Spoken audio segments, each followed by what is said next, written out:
The knowledge world में आपका स्वागत है। आप कभी भी बीमार ना हो तो आपको कैसा लगेगा?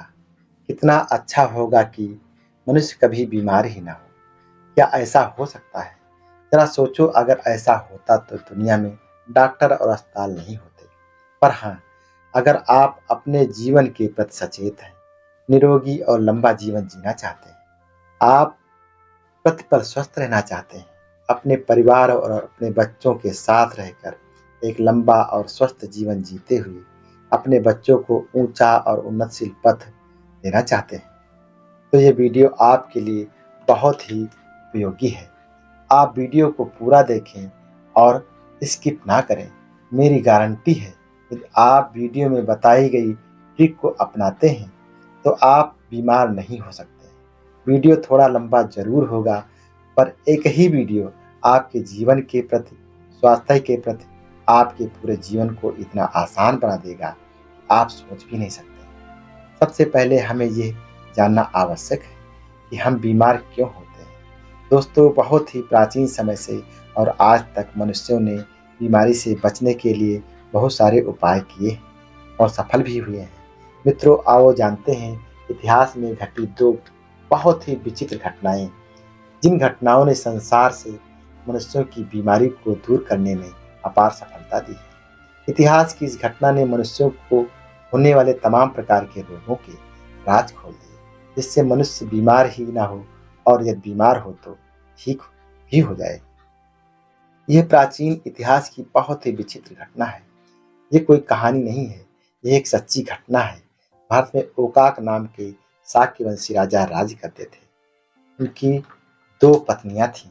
उनकी बड़ी रानी से 9 संतानें हुईं, जिसमें 4 पुत्र और 5 पुत्रियां थीं। राजा ओकाक की पहली संतान पिया थी, जो सबसे बड़ी थी। पिया, जो सबसे बड़ी लड़की थी, उसको कोर यानी कुष्ठ रोग हो गया था। राजकुमारी पिया के हाथ और पैर की उंगलियां सड़ने लगी और धीरे धीरे बीमारी का रूप ले लिया। अब पिया बहुत ही दुखी रहने लगी, क्योंकि उसे अब बहुत ही भयंकर बीमारी हो गई थी और कोई भी उससे शादी करने के लिए तैयार नहीं था, क्योंकि उस समय, आज से लगभग 4000 वर्ष पहले की ये बात है, यह रोग लाइलाज था। लोग तड़प तड़प कर मर जाते थे।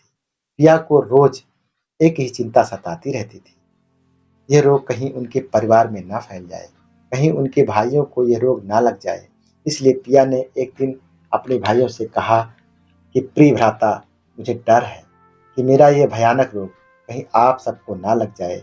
इसलिए मैं राजमहल को छोड़कर कहीं अकेले में निवास करना चाहती हूँ, जहाँ से आपके नगर तक मेरे दूषित खून व उंगलियों के सड़न की हवा तक ना आ सके। भाइयों और बहनों में बहुत प्रेम था, इसलिए भाइयों ने इस बात को मानने से इनकार कर दिया। पर राजकुमारी पिया अपनी बीमारी को लेकर बहुत गंभीर थी। उसे पता था, मेरे भाई मेरे इस निवेदन की अनुमति नहीं देंगे। इसलिए पिया ने अपने भाइयों को बिना बताए ही राजमहल छोड़ दिया और गृह त्याग कर दिया और जंगल को चली गई। जंगल में राजकुमारी एक पर्णकुटी में रहने लगी, यानी घास फूस की झोपड़ी बनाकर रहने लगी। जंगलों में अब उसके पास भोजन नहीं था, इसलिए राजकुमारी को जब भी भूख लगती, वो कंदमूल, फल फूल, पत्ते, जड़े, जो भी खाने योग्य मिल जाता, वो खाकर अपना पेट भर लेती। इस प्रकार राजकुमारी पिया ने अपना जीवन प्रारंभ कर दिया। उधर उसके भाइयों को जब इस बात का पता चला कि बहन पिया घर छोड़कर इसलिए चली गई हैं कि उसका रोग हम सबको ना हो जाए, वह सब बहुत दुखी हुए और खोजबीन चालू कर दी और अपनी बहन पिया को ढूंढ लिया। भाइयों के आग्रह पर भी राजकुमारी पिया ने महलों में वापस आने से इनकार कर दिया और अब पिया जंगलों में रहकर वहीं कंदमूल, फल फूल, पत्ती और जड़ों को अपना भोजन बनाने लगी। धीरे धीरे कुछ ही दिनों में पिया को लगा कि उसका रोग ठीक हो रहा है और उसकी सुंदर काया फिर से निखरने लगी है। पिया के लिए यह एक चमत्कार था। उसे उसका खोया हुआ यौवन प्राप्त हो गया। कुछ ही महीनों में पिया अब ठीक हो गई थी। उसका गंभीर रोग अब ठीक हो गया था। एक दिन जब वह बिल्कुल ठीक हो गई थी, मन ही मन प्रसन्न थी, तब पिया ने सोचा कि क्यों न हम अपने भाइयों के पास पुनः वापस चले जाएं, और यह सोचकर एक दिन अपने भाइयों के पास राजमहल वापस आ गई और अपने भाइयों के साथ रहने लगी। ठीक इसी समय इतिहास में एक इसी तरह की एक और घटना घटी। वाराणसी में राम पंडित नाम के एक राजा राज करते थे। उनको भी कोढ़ नामक रोग लग गया था। राजा राम पंडित को भी चिंता सताने लगी कि मेरे परिवार में रोग ना फैल जाए। इसलिए राजा ने अपने पुत्रों को बुलाकर उन्हें राजपाट देकर अपने राज्य को छोड़कर जंगलों में चले गए। यह एक संयोग ही था कि चलते चलते राजा राम पंडित वहां पहुंच गए जहां पिया राजकुमारी अपने भाइयों के साथ रह रही थी। अब राजकुमारी पिया बिल्कुल ठीक थी।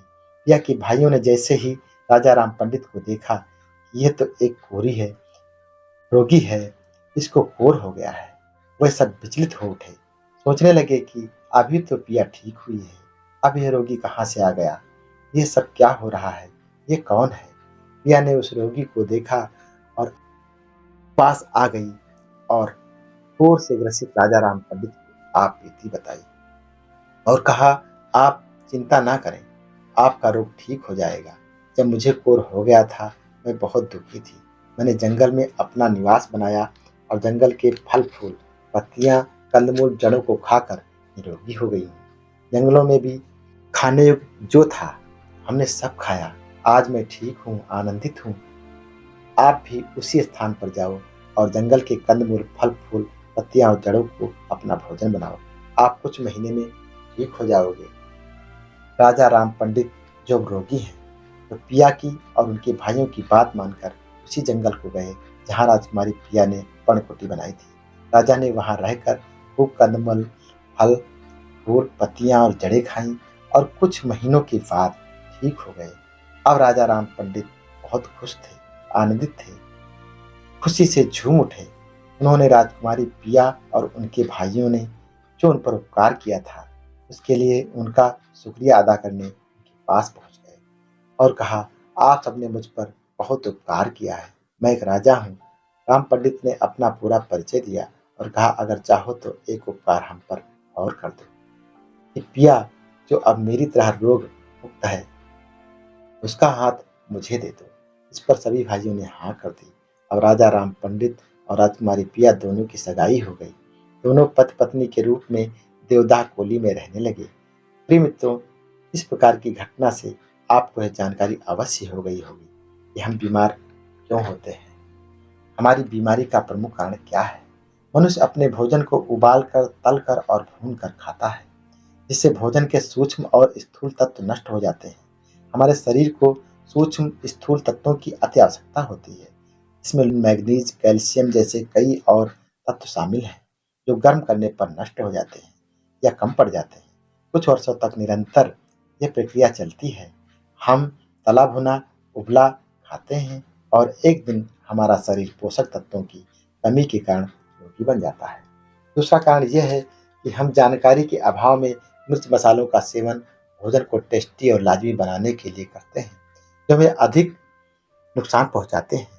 तीसरा कारण यह है कि हम जानकारी के अभाव में बिना सोचे समझे बहुत सारे व्यंजनों को एक साथ मिलाकर खा लेते हैं, जो एक दूसरे से बेमेल बैठते हैं।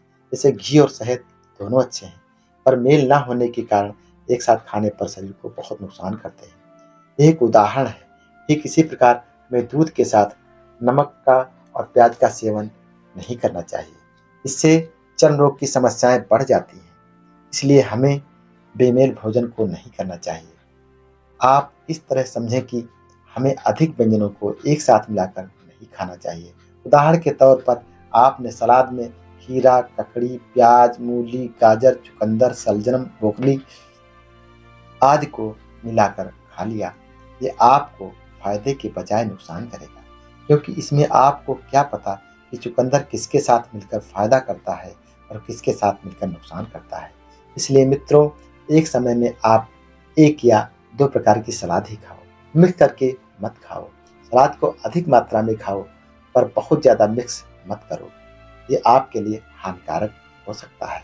चौथा सबसे बड़ा बीमारी का कारण यह है, आपने अपने भोजन को उबाल कर, तल कर, भून कर खाया, जिससे उसके फाइबर्स नष्ट हो गए और आपका पेट साफ नहीं होता है और आप कब्ज के शिकार हो जाते हैं। और कब्ज एक ऐसी बीमारी है जो शरीर में बहुत सारे रोगों को जन्म देती है। मित्रों, अब आपको ये अवश्य पता चल गया होगा कि हमारी बीमारी का मूल कारण क्या है, मूल समस्या क्या है। मित्रों, बीमारी को ना आने देने का सबसे सीक्रेट तरीका यही है। आप जितना पका भोजन करते हो, उतना ही कच्चा भोजन आपको करना है। इस भाग-दौड़ की ज़िंदगी में मनुष्य घर पर सही तरीके से भोजन भी नहीं कर पाता है। इसलिए आपको एक सीक्रेट तरीका अपनाना ही होगा कि आप चाहे घर से बाहर निकलें या नौकरी पर जाएँ या चलते-फिरते रहें, चाहे आप दुकान पर हों या व्यापार करने जाएँ।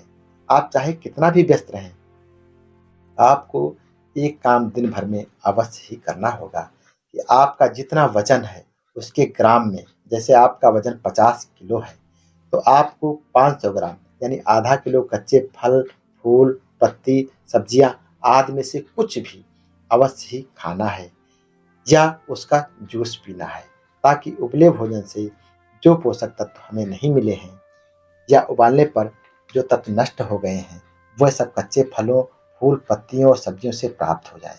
जो लोग फल खा नहीं सकते हैं या उनके पास समय नहीं है, वे फलों के जूस को पिएँ। आपको रोज़ कहीं न कहीं शहर या कस्बों में जाना होता है। आप वहाँ जाकर चाट खाते हैं, पकौड़ा खाते हैं, मीठा खाते हैं, चाउमीन, बर्गर इत्यादि खाते ही रहते हैं। आप ये सब ना खाकर, क्योंकि ये सब उबला हुआ है या तला हुआ है या भुना हुआ है, आप फलों का जूस अवश्य पिएँ। इसकी जगह पर आप फलों के जूस का सेवन करें। ये फास्ट फूड से सस्ता भी है और पोषक तत्वों से भरपूर भी है। और देखना, आप जैसे ही जूस का सेवन करेंगे, आपको चाट पकौड़ा खाने की आदत ही नहीं रह जाएगी। एक दिन आप फलों और जूस के बगैर रह ही नहीं पाएँगे। और जिस भी दिन से आप ये शुरुआत करते हैं, आपके शरीर से बीमारियाँ भागने लगेंगी। आपको भारी थकान, टेंशन, पेट रोग जैसी और तमाम समस्याएँ जो भी हैं, जितनी भी समस्याएँ हैं, छूमंतर हो जाएँगी। और ध्यान रहे मित्रों, जूस को हमेशा धीरे-धीरे चाय की तरह से पीना चाहिए, तभी ज़्यादा फ़ायदा कर पाता है।